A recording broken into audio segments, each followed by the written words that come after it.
Hello. Reducing pain through transforming destructive emotions.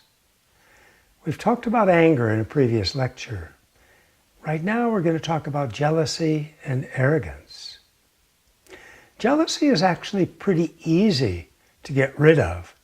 It's more a matter of recognition. Often jealousy occurs, we're not aware of it.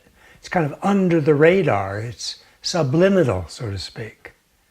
So by practicing mindfulness and again looking inside what's happening in my rich inner life right now in the present moment will help us identify and recognize jealousy when it's happening.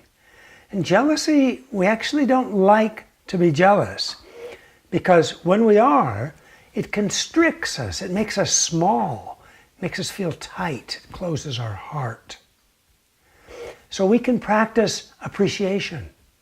If we recognize that we're becoming jealous, we can tell ourselves, yeah, I don't want to go there anymore. I've done that too much.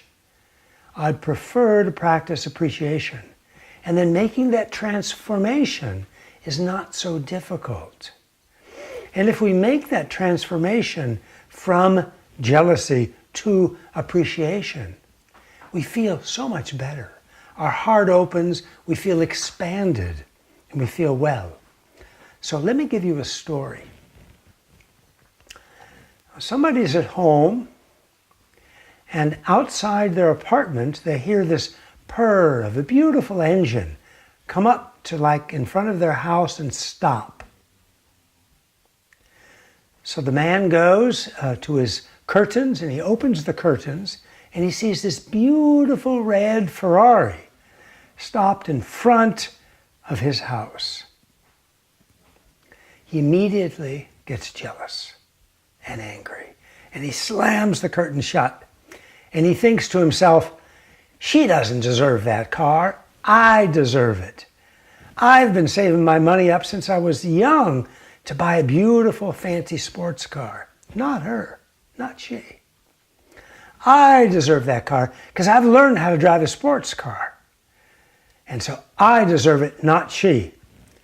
And then he goes and makes some food for himself, loses his appetite, gets indigestion with the little food he eats, goes to bed, and can't fall asleep. Scenario number 2.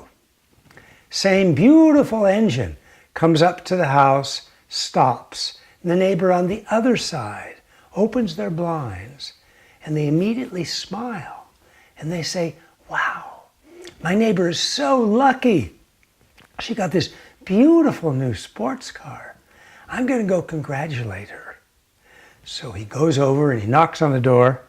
And she opens the door and he says, wow, I'm so happy for you. You've got this incredible new car. You must be really happy.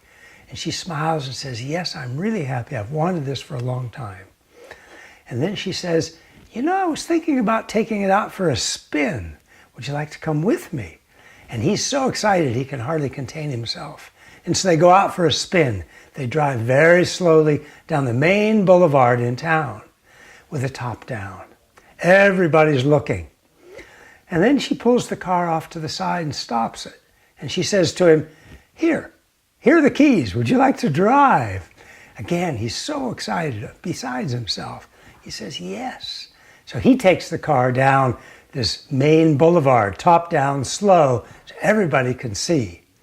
And then they go home. He goes home, has a beautiful meal, loves the food, and then he goes to sleep, and he sleeps sound like a rock, just like a baby. Wakes up next morning with a smile on his face.